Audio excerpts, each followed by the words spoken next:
Assalamualaikum Bang Chandra. Hai Pegoto. Magor sama piano. Deta ulay. Veronica. Mana mau kurang anggota?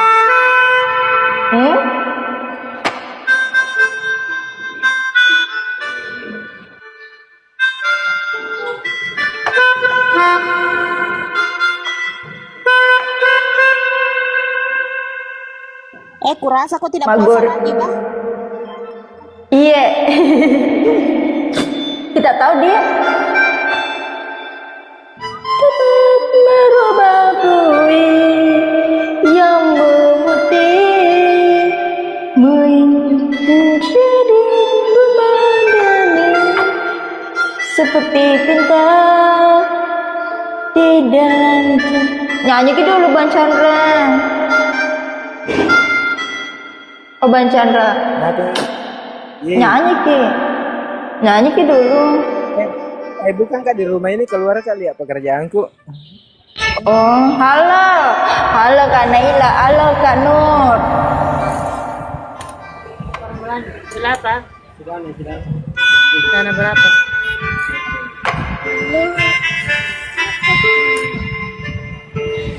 Dana Dari tadi ku tunggu Kak Nur, tidak pernah kamu muncul.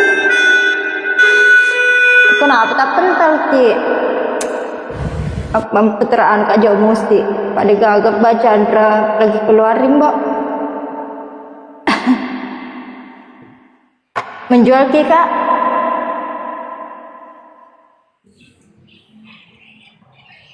Sudah mau boleh nah. Siapa yang mulai?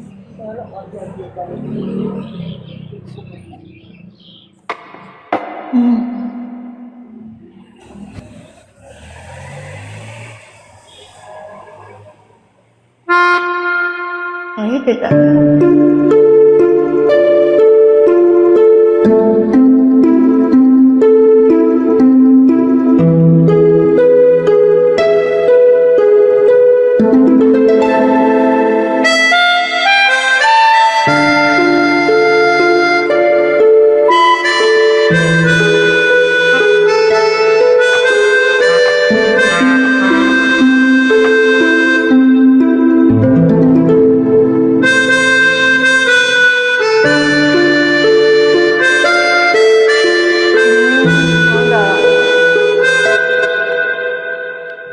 Tes.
Apa itu lagunya dibuat jadi permadani? Halo Susi, welcome. Naiki ngobrol-ngobrol.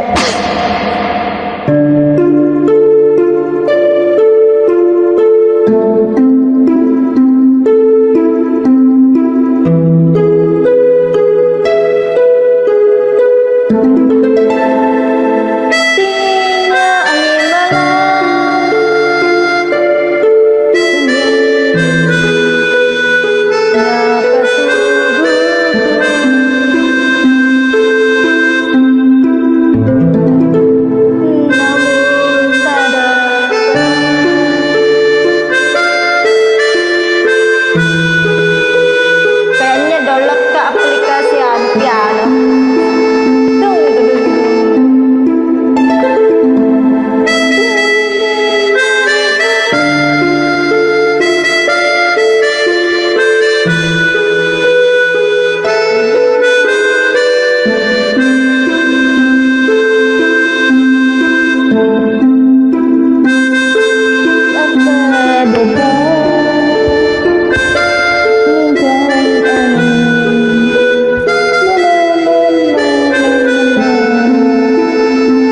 Dari share apa?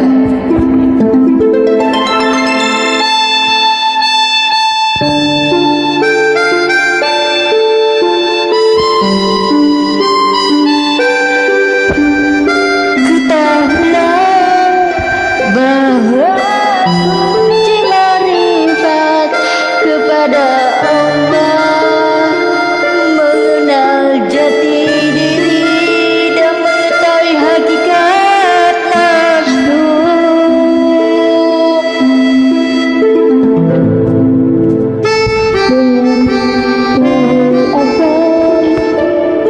Naik kembali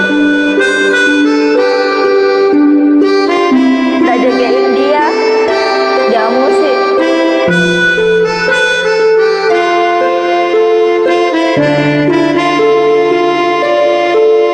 Mengenal diri bagaimana Tuhan, mengenal diri di sini bukan mengenal diri dalam pengertian biasa.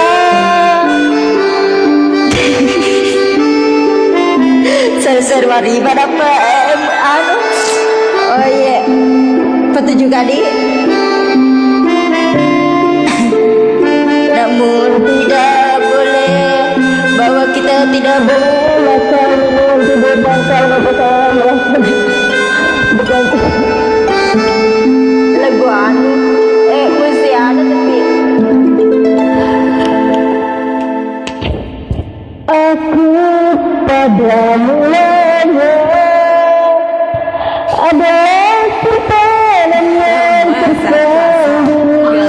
Lu ngandelin kulkas lagi. Kemudian aku Saya cuma satu. Minum Vision Flex saat sahur. Andalan Ramadan untuk keluarga. ciptakan malu.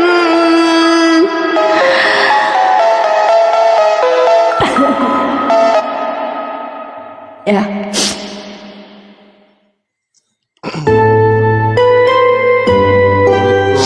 Musik. Waalaikumsalam warahmatullahi wabarakatuh. Lagunya Opi Rapuh, tapi saya ubah saya nana ser marifat.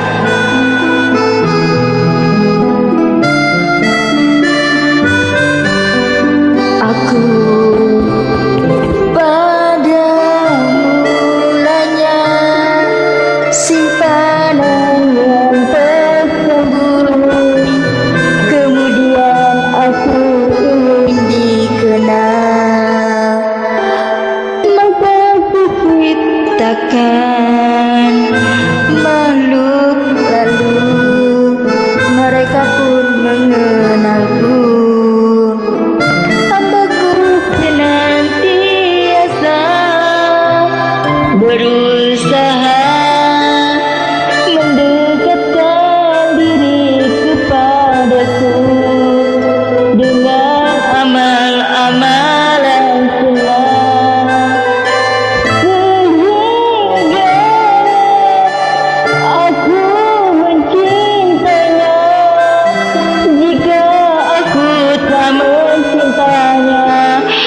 Bisa aku menjadi alat pendengarannya yang ia mendengar. Dengan alat itu menjadi alat penglihatannya yang ia melihat. Dengan alat itu menjadi tangannya yang dengan ia memukul, dan kakinya yang dengan ia berjalan. Sesungguhnya yang takut kepada Allah di antara hamba-hambanya hanyalah orang-orang yang berilmu mengenal Allah Azza wa Jalla.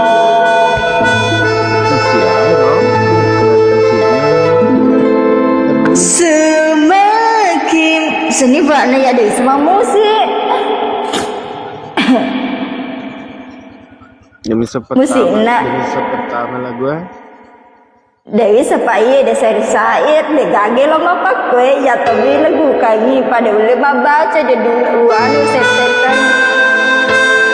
Semakin bertambah pengetahuan seorang hamba tentang Allah, maka semakin bertambah pula rasa takut dan pengagungannya.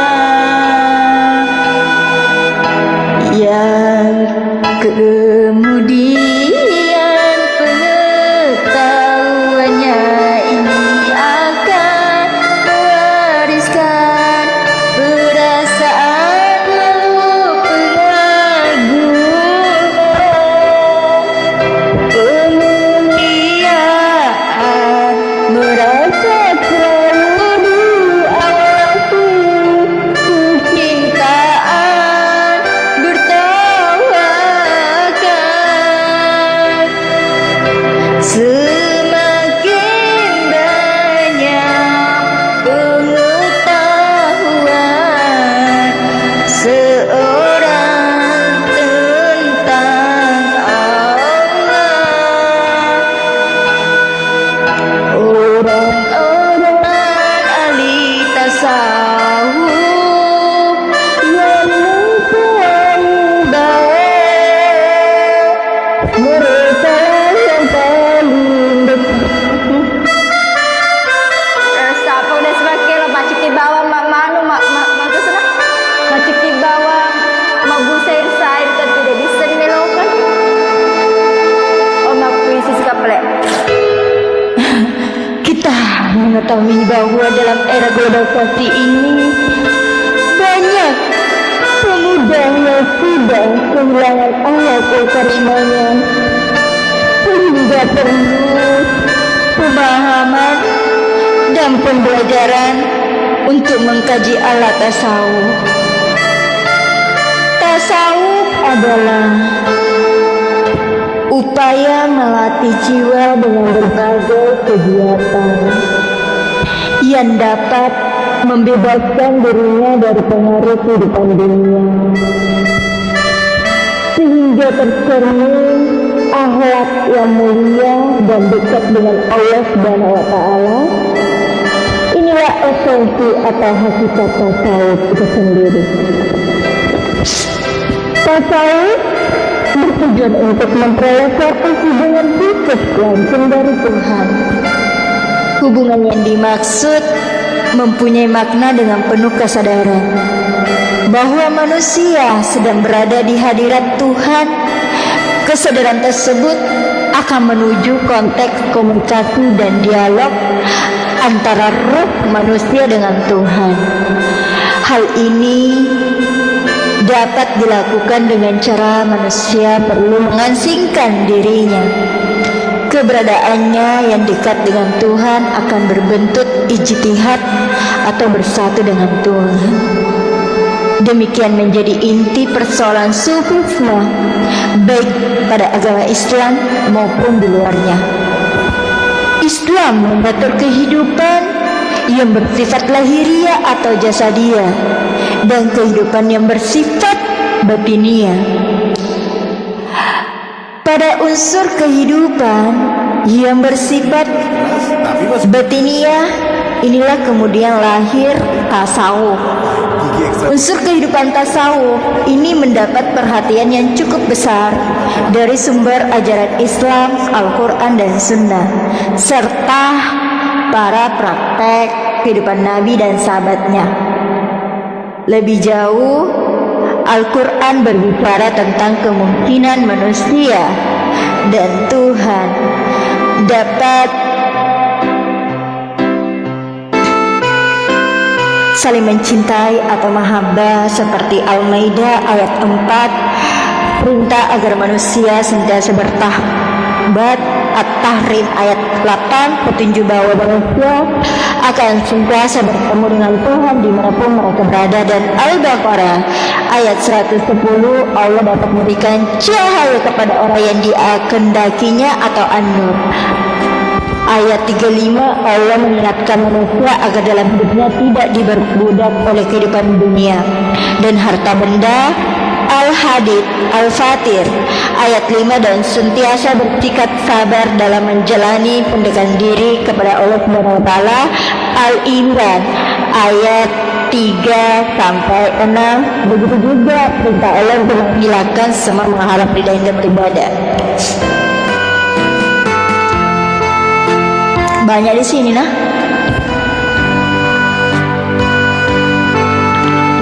Beruntunglah, berbahagialah dan bersyukurlah kepada Allah Subhanahu wa taala karena penjelasannya tidak ada di buku-buku lainnya, dan ilmu agama Allah Subhanahu wa taala tidak gampang ditemukan dan tidak sebanding dengan harta dan material yang ada di muka bumi ini. Maka tunduk sujud syukurlah kepadanya. Semoga penjelasan ini menjadi hidayah bagi kita semua. Amin. Ini adalah kekuatan cahaya zikir yang ada pada diri manusia dengan 4 tingkatan. Ingatan fokus pada Allah Subhanahu wa taala, Sang Maha Percaya. Makin dalam dan fana atau hampa suatu fokus zikir, maka makin terlenalah sang hamba oleh fenomena kegagaban alam nur ilahiyah. Karena jika ingin mengenali Allah, pahamilah tentang gaib. Sesungguhnya Allah pun sifatnya gaib. Perkenalanmu kepadanya takkan habis sampai seumur hidupmu di dunia ini. Seorang hamba terkadang tidak menyadari bahwa ia sebenarnya masih dunia, sehingga menerawan melintasi alam kegaiban nur ilahiyah yang tak ada batas airnya, membutuhkan power energi cahaya zikir yang kuat. Jika sang hamba berpikir bijak, ia pasti kembali ke dunia. Ibarat orang yang lagi menyelam melihat cakrawala, keindahan bawah laut tidak terlalu lama, lalu ia kembali di permukaan dasar laut untuk persiapan oksigennya kembali. Kebiasaan ini Multikiwasa kak, bertanya kapan saja dan telah mungkin saja sudah makna setiap tradisi sehingga Anda dapat menyambut Ramadan jika doa gratis. sang hamba berpikir bijak, ia pasti kembali ke dunia. Kalau kak selanjutnya bersasarna, ia pasti kembali ke dunia. Ibarat orang lagi menyelam melihat cakrawala, keindahan bawah laut tidak terlalu lama, lalu ia kembali ke ke permukaan dasar laut untuk persiapan oksigennya kembali. Begitulah teknik berzikir yang bijaksana, saudara. Ketahuilah, brother, sister, secara realita banyak saudara-saudara kita yang error oleh fenomena alam kegaiban Allah Subhanahu wa taala ketika mengosongkan pikiran dan masuk dalam alam kefanaan atau hampa melalui zikir 4 tingkatan syariat, tarekat, hakikat, marifat. Padahal kalau ditelah secara hakikat alam fenomena visual kegaiban Allah Subhanahu wa taala takkan habis oleh masa batas, ruang dan waktu. Ibaratnya kalau menghitung ilmu-ilmunya Allah Subhanahu wa taala, ya takkan habis.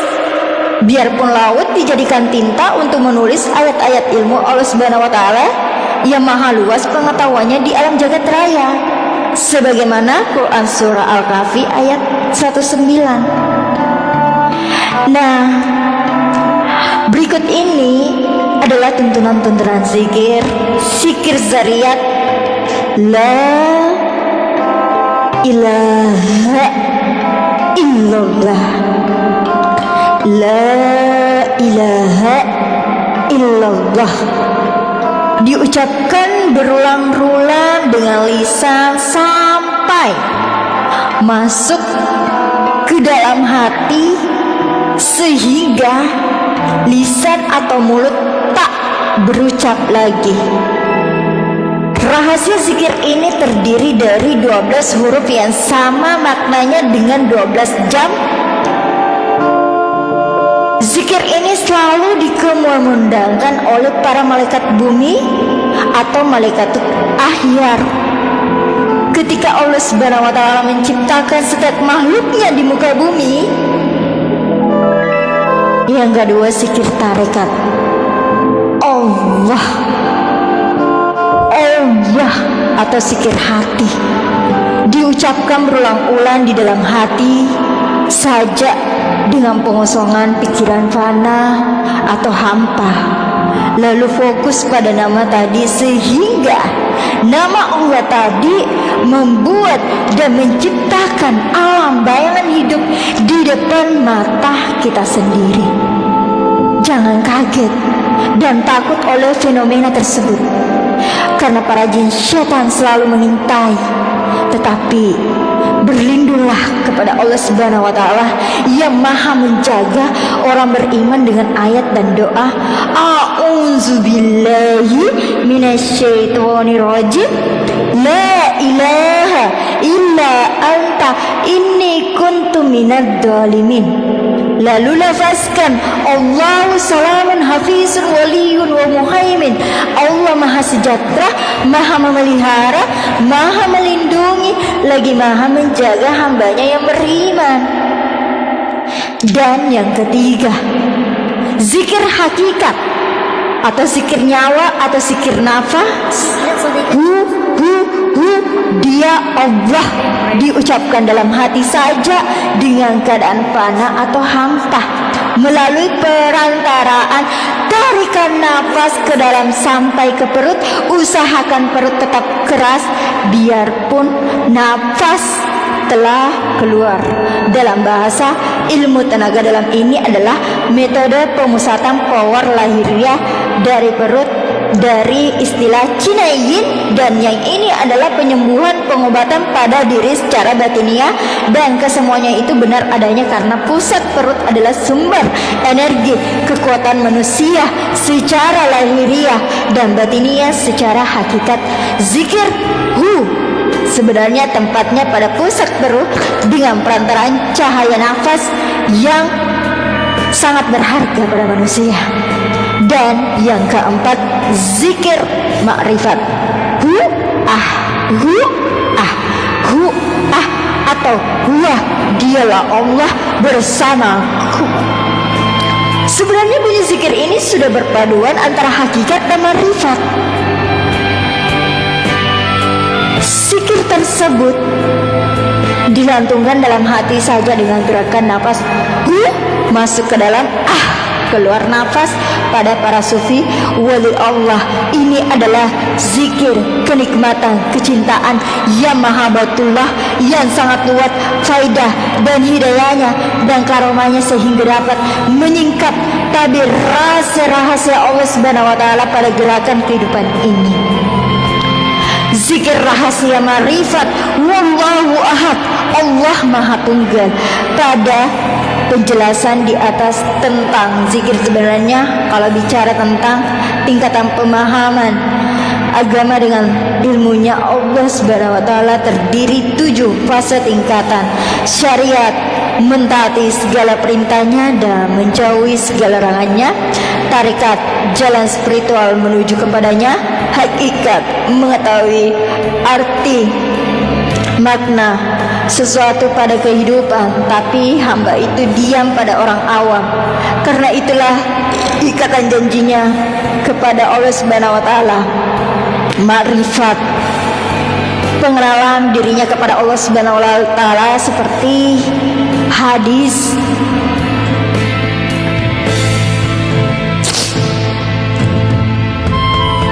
yang dikatakan, kenalilah dirimu sendiri sebelum mengenal Allah.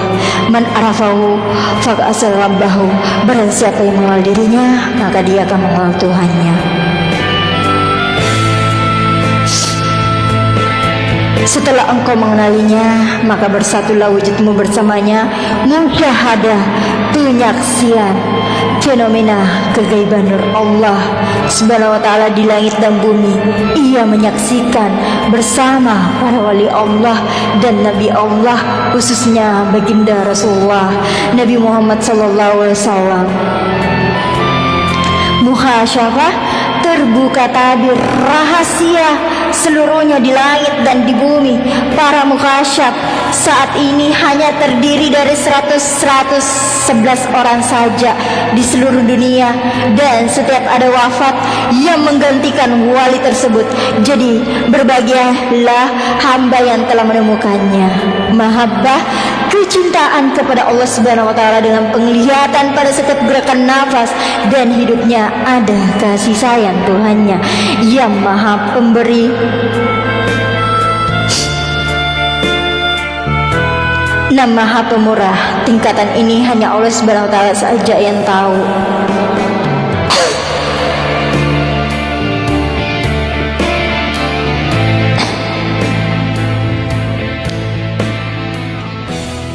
Tetapi ketahui saudara, walinya yang mencapai tingkat mahabbah cuma berjumlah 11 orang saja di dunia ini. Setiap ada yang kembali ke hadiratnya, akan ada yang menggantikannya. Sama para mukasyaf, maka sangat berbahagialah di dunia dan akhirat orang-orang yang telah menjumpainya. Memang pemahaman zikir di atas khusus bagi orang-orang benar yakin sungguh-sungguh ingin mengenal dirinya, mengenal Allah Subhanahu wa taala, Al-Khaliq, pencipta alam semesta, jagat raya, penciptaan lahir dan batin kita, jasmani rohani kita, nampak dan tiada nampak, nyata dan gaib, logika dan logika. Kalau orang beriman selalu memandang tajalli kekuasaan Allah Subhanahu wa taala secara nyata pada ainul yakin, pandangan atau keyakinan yang bergerak pada alam semesta. Kekuasaan hakul yakin, pandangan mata hati yang bernuansa sejarah gaib yang bergerak dalam batin dan unsur bayang-bayang kekuasaan Allah. Di atasnya hakul yakin masih ada kamalul yakin, kesempurnaan keyakinan, dan keyakinan ini bisa dirasakan setelah kita telah berjumpa dengan Allah di akhirat nanti. Namun ada juga bagi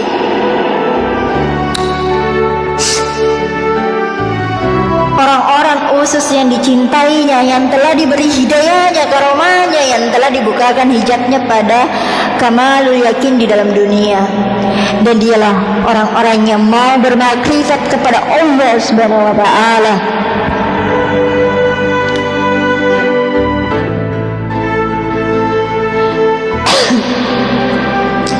pada kefanaan atau hampa, bahwa di buka ini semua fana, tidak ada yang ada, cuma wajah Allah dan negara Allah semata, la ilaha illallah. Dan ini diabadikan surah Ar-Rahman ayat 26 sampai 27. Kullu man 'alaiha fana wa yaqbalu rabbika zal jalali wal ikram. Semua pasti binasa atau tiada, yang kekal hanya wajah Tuhanmu yang maha memiliki keagungan dan kemuliaan, karena semuanya akhir masanya masing-masing. Dan adapun tentang marifat, awaluddin marifatullah, awal agama adalah mengenal Allah. La yasul salah illa bil ma'rifat, artinya tidak sah salat tanpa mengenal Allah. Man arafa nafsahu faqad arafa rabbahu, artinya barang siapa yang mengenal dirinya, niscaya dia pasti akan mengenal Tuhannya. Alastu birabbikum qalu bala syahidna, artinya bukankah aku ini Tuhanmu? Betul, engkau Tuhan, kami menjadi saksi. Quran surah Al-A'raf ayat 122. Al-insanu sirru wa alau wal sirruhu, artinya manusia itu rahasiaku dan aku pun Allah rahasia baginya. Wa fi anfusikum afala tubsirun, artinya aku Allah ada di dalam jiwamu, mengapa kamu sendiri tidak dapat melihat? Quran Az-Zariyat ayat 21. Wa nanu aqrabi min habil waris, artinya aku Allah lebih dari dekat dari uratnya di lehermu. La ta'budu rabbana lam yara, artinya aku tidak akan menyembah Allah bila aku tidak melihat lebih terdahulu. Innahu alimun bizatil sudur, sesungguhnya aku Allah maha mengetahui segala isi hati. Atau Quran surah Al-Mulk ayat 13. Wa huwa ma'akum aina ma kuntum, artinya aku Allah berada di mana saja kamu berada. Al-Hadid ayat 4.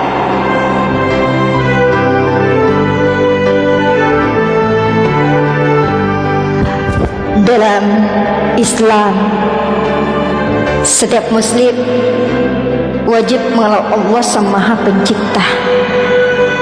Namun, sebelum kita mengenal Allah, ada baiknya untuk mengenal diri sendiri terlebih dahulu.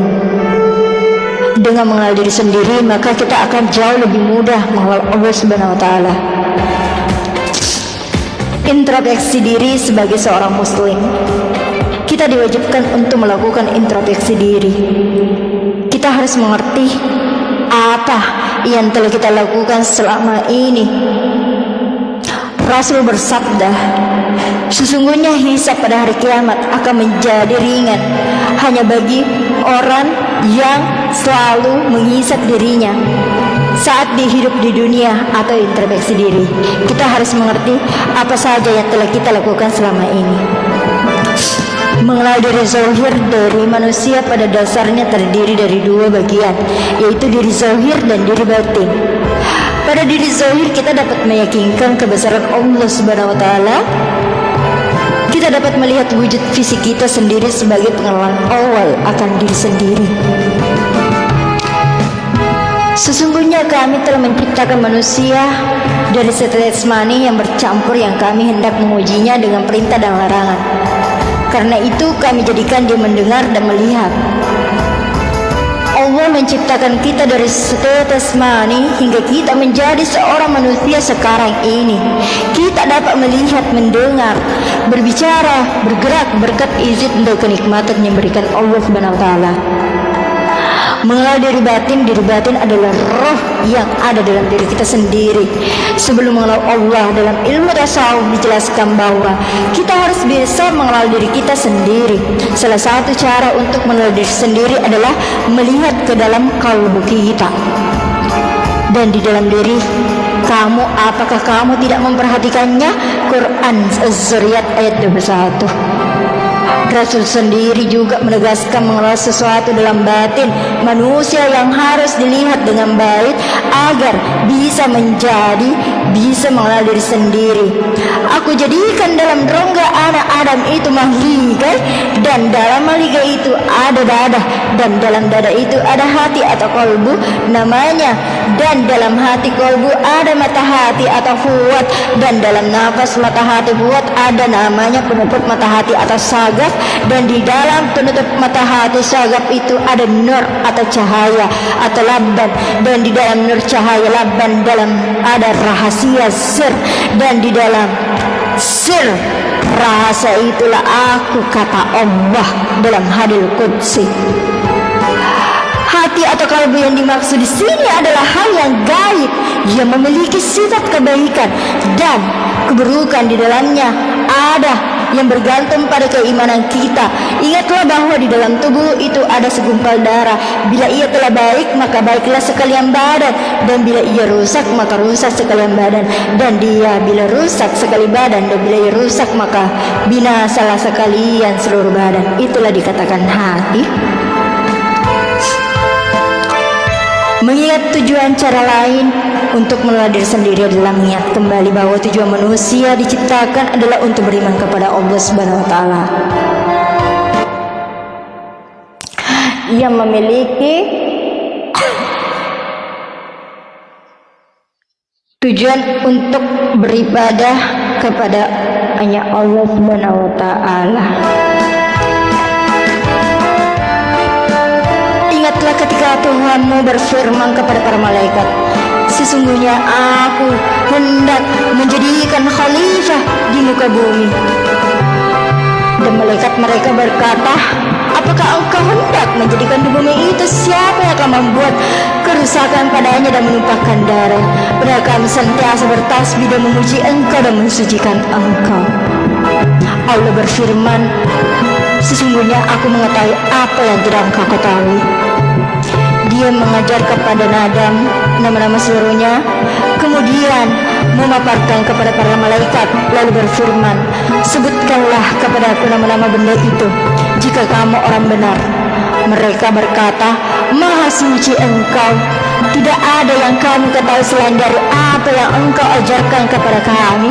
Sesungguhnya engkau yang maha mengetahui lagi maha bijaksana. Allah berfirman, hai Adam, beritahukanlah kepada mereka nama-nama benda ini. Maka setelah diberitahukan kepada mereka nama-nama benda itu, Allah berfirman, bukankah sudah aku katakan kepada bahwa sesungguhnya aku mengetahui rahasia langit dan bumi, dan mengetahui apa yang kamu lahirkan dan apa yang kamu sembunyikan. Al-Baqarah ayat surah kedua ayat 30 sampai 33. Itulah beberapa cara mengenal diri sendiri sebelum mengenal Allah. Demikianlah semua seri-serian dari kami para mursyid. Semoga bermanfaat dan semakin menambah keimanan kita kepada Allah Subhanahu wa taala. Hakikat sembahyang atau sholat berdiri menyaksikan diri sendiri. Kita bersaksi dengan diri kita sendiri bahwa tiada nyata pada diri kita, hanya diri dia batin Allah dan diri kita, dan diri zahir kita Muhammad adalah yang membawa dan mengagung rahasia Allah Subhanahu wa taala. Alhamdulillah, alif lam ha ha mim dal. Kalimat alhamdulillah ini diterima ketika Rasulullah Isra dan Mi'raj dan mengambil pengertian akan hakikat manusia pertama yang diciptakan Allah Subhanahu wa taala, yaitu Adam alaihissalam. Tak kala roh diri batin Adam alaihissalam sampai ke tahap dada, Adam alaihissalam pun bersin dan berkata alhamdulillah, artinya segala puji bagi Allah. Apa yang dipuji adalah zat atau Allah, sifat atau Muhammad, asma atau adat, af'al atau manusia. Jadi sembahyang itu bukan berkali-kali berarti menyembah, tapi satu istiadat penyaksian diri sendiri. Dan sesungguhnya tiada diri kita itu adalah diri Allah semata. Kita menyaksikan bahwa diri kita yang membawa dan menanggung rahasia Allah Subhanahu wa taala, dan tiada sesuatu pada diri kita, hanya rahasia Allah semata, serta tiada sesuatu yang kita punya kecuali hak Allah semata, sesuai dengan firman Allah dalam Al-Ahzab ayat 72. Inna aradna amanata ala wassamawati wal ardi wa jilba fa abayna wa minna wa masna minha, artinya wal insanu, sesungguhnya kami telah menawarkan suatu amanat kepada langit, bumi dan gunung-gunung, tapi mereka enggan menerimanya atau memikulnya karena merasa tidak akan sanggup, lantas hanya manusia yang sanggup menerimanya. Dan karena firman Allah inilah kita mengucapkan asyhadu alla ilaha illallah wa asyhadu anna muhammadar rasulullah, yang berarti kita bersaksi dengan diri kita sendiri bahwa tiada nyata pada diri kita sendiri, hanya Allah semata dengan tubuh zahir kita sebagai tempat menanggung rahasia Allah dan akan menjaganya sampai dengan tanggal yang telah ditentukan. Manusia akan berguna di sisi Allah jika ia dapat menjaga amanah rahasia Allah dan berusaha mengenal dirinya sendiri. Karena bila manusia dapat mengenal dirinya, maka dengan itu pula lah ia dapat mengenal Allah. Man arafa nafsahu faqaha arafa rabbahu, artinya barang siapa yang mengenal dirinya, maka ia akan mengenal Tuhannya. Alif artinya niat sembahyang, lam itu artinya berdiri, ha artinya itu ruku, min artinya sujud, dal artinya duduk, atau bisa juga kalau dikias lagi jadi 4, berdiri alif jalallah, ruku lam awal jamalullah, sujud lam akhir kaharullah, duduk ha kamalullah. Menjadi nasar api, angin, air dan tanah dalam diri kita. Perkataan pertama dalam sembahyang itu adalah Allahu Akbar, Allah Maha Besar. Perkata ini diambil dari peringatan ketika sempurna roh diri manusia Allah yang dimasukkan ke dalam tubuh Adam alaihissalam pun berusaha berdiri sambil menyaksikan keindahan tubuhnya dan berkata Allahu Akbar, Allah Maha Besar. Dalam sembahyang harus memenuhi 3 syariat: 1 fikri atau perbuatan, 2 qauli atau bacaan, 3 kalbi hati atau roh atau kalbu. Mengapa kita sembahyang 7? Mengapa kita sembahyang sehari semalam 17 rakaat? Hawa ada Muhammad Allah dan itu menandakan sembahyang subuh 2 rakaat yaitu zat dan zifat. Allah itu menandakan sembahyang zuhur 4 rakaat wujud alam nur dan syahadat. Muhammad itu menandakan sembahyang asar 4 rakaat yaitu tanah, air, api dan angin, dan 4 Adam itu menandakan sembahyang sagrut 3 rakaat yaitu ahdah, wadah dan wahdiyah. Hawa itu menandakan sembahyang isya 4 rakaat yaitu mani kamadi dan lain-lain. Mengapa kita mengucapkan 2 kalimat syahadat 9 kali dalam 5 waktu sembahyang? Sebab diri batin manusia mempunyai 9 wajah, 2 kalimat syahadat pada tubuh. Sembahyang subuh 1 kali itu memberi kesaksian pada wajah kita pada martabat sir-sir rahasia di dalam rahasia. Sembahyang zuhur 2 kali memberi kesaksian pada wajah kita pada martabat sir dan ahdah. 3 sembahyang asar 2 kali memberi kesaksian kepada wajah kita kepada martabat wahdah dan wahdiyah. Sembahyang maghrib 2 kali memberi kesaksian kepada wajah kita kepada martabat ahad dan Muhammad. Sembahyang isya 2 kali memberikan kesaksian kepada martabat Mustafa dan Muhammad. Mengapa kita harus berniat dalam sembahyang? Karena niat itu merupakan kepada sembahyang. Hakikat niat letaknya kepada martabat alif dan kalbu.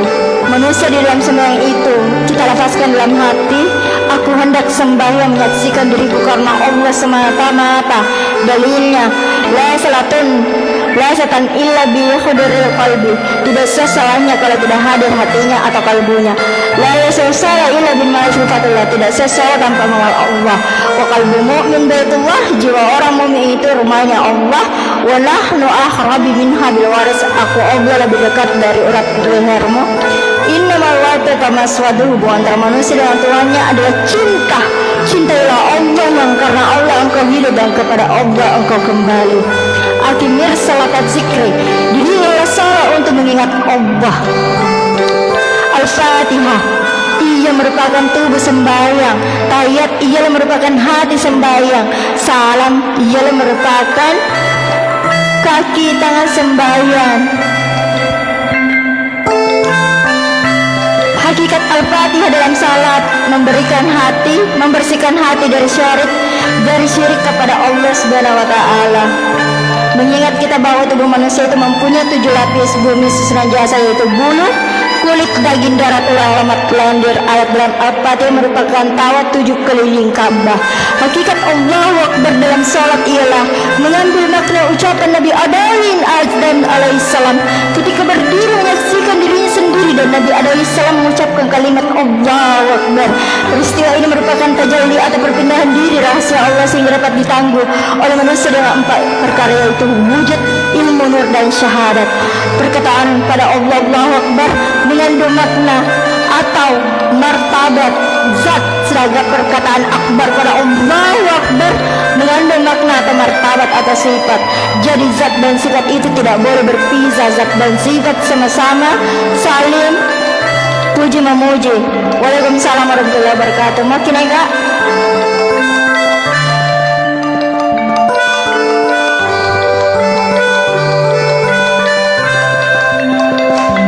Dalam salat itu mengandung hakikat zakat. Hakikat zakat dalam salat ia mengandung makna pembersih hati dan daripada syirik kepada Allah Subhanahu wa taala. Iya, karena budua iya karena stain, hanya kepadanya lah aku menyembah dan hanya kepadanya lah aku memohon pertolongan. Hakikat puasa dalam salat tidak boleh makan dan minum. Mata berpuasa, telinga berpuasa, kulit berpuasa, hati berpuasa. Hakikat wudhu adalah membersihkan diri sebelum menunaikan salat. Ia niatnya membasuh muka, membasuh tangan, membasuh kepala, membasuh telinga, membasuh kaki tertib. Hakikat niat dalam wudhu ialah tiada wujud pada diriku, hanya Allah semata. Jadi kita mengisbatkan hidup kita, ilmu kita, pandangan kita, penglihatan kita, kuasa kita, kata-kata kita semuanya adalah hak Allah semata. Ia hayyun, ia halimun, ia sami'un, ia basirun, ia qadirun, la maridun, la mutakalimun bihaqqi ilallah. Semuanya atas kadrat dan ilmu hidup kalam Allah. Hakikat membersihkan muka dalam murid ialah membuat semua sifat sombong, angkuh, kemuliaan, kebesaran yang ada pada diri manusia. Hakikat membasuh tangan dalam wudhu ialah membuang semua sifat-sifat aku berkuasa, aku orang yang kuat, dan aku orang besar. Hakikat membasuh kepala dalam wudhu ialah membersihkan segala pikiran dari segala urusan dunia. Hakikat membasuh telinga dalam wudhu ialah membersihkan segala pendengaran dari hal-hal yang tidak perlu. Hakikat membasuh kaki di dalam wudhu ialah kita harus membetulkan perjalanan kita hanya untuk satu tujuan, yaitu Allah Subhanahu wa taala. Tentang surga dan neraka, sesungguhnya bagi yang sudah mampu kembali kepada seperti para nabi, rasul, dan para wali-wali Allah, jelas mereka tidak tinggal di surga, melainkan telah berada di tempat tertinggi, menunggal dengan Tuhannya dengan segala kenikmatan bersamanya, bersifat kekal dan abadi. Ini yang disebut surga. Yang tertinggi kebahagiaan yang dirasakan adalah kebahagiaan absolut yang berada di luar jangkauan angan-angan manusia. Kebahagiaan di sini lahir dalam diri sendiri, bukan kebahagiaan yang datang dari luar dirinya. Inilah kebahagiaan yang kekal yang tidak bisa digambarkan oleh pikiran kita. Tentu hanya mereka sendiri yang bisa merasakannya, sebagaimana dalam Surah Al-Surah As-Sajdah ayat 17. Tak seorang pun mengetahui kebahagiaan yang disembunyikan bagi mereka sebagai imbalan terhadap kebajikan yang mereka lakukan. Surga yang masih merupakan alam ciptaan Tuhan sesungguhnya adalah target jangka pendek bagi manusia. Dikarenakan menunggal dengan Tuhan memang tidak mudah, paling tidak manusia diharapkan minimal mendapatkan surga dengan perbuatan yang baik selama hidupnya sekarang. Itulah sebabnya iming-iming surga banyak disebut dalam Quran dan hadis. Bila melalui tangga-tangga surga, maka kita akan lebih cepat sampai kepadanya ketimbang mereka yang kualitasnya masih lebar neraka. Di manakah sebenarnya letak surga dan neraka itu?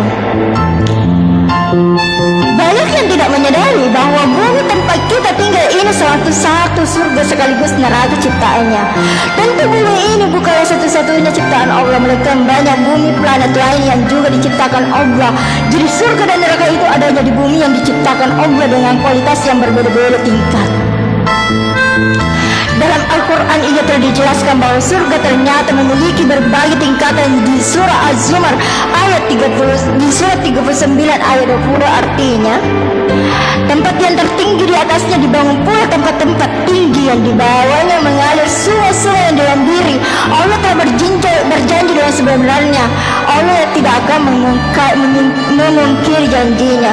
Surga atau planet sebagaimana yang dijelaskan pada ayat tersebut ternyata memiliki jarak yang lebih jauh dari jaga kualitas air yang lebih baik daripada bumi yang kita tempati sekarang ini. Semakin tinggi kualitas surga tentu akan semakin nyaman manusia tinggal di dalamnya. Kualitas air ilmu yang jauh lebih sehat dan nikmat untuk diminum. Kualitas buah-buahan yang ranum yang lebih cepat berubah kembali seakan-akan tidak pernah habis. Kualitas fisik manusia yang lebih rupawan dan lain sebagainya. Dengan banyaknya tingkatan surga inilah, maka dalam Al-Quran disebutkan bahwa surga itu seluas langit dan bumi. Tentu surga sebagaimana ayat di atas bisa dikatakan dapatkan asal kita banyak menebar kebajikan. Semakin banyak kita berbuat kebaikan, maka semakin tinggi pula kualitas surga yang bisa didapatkan. Namun sebaliknya, semakin buruk perbuatan yang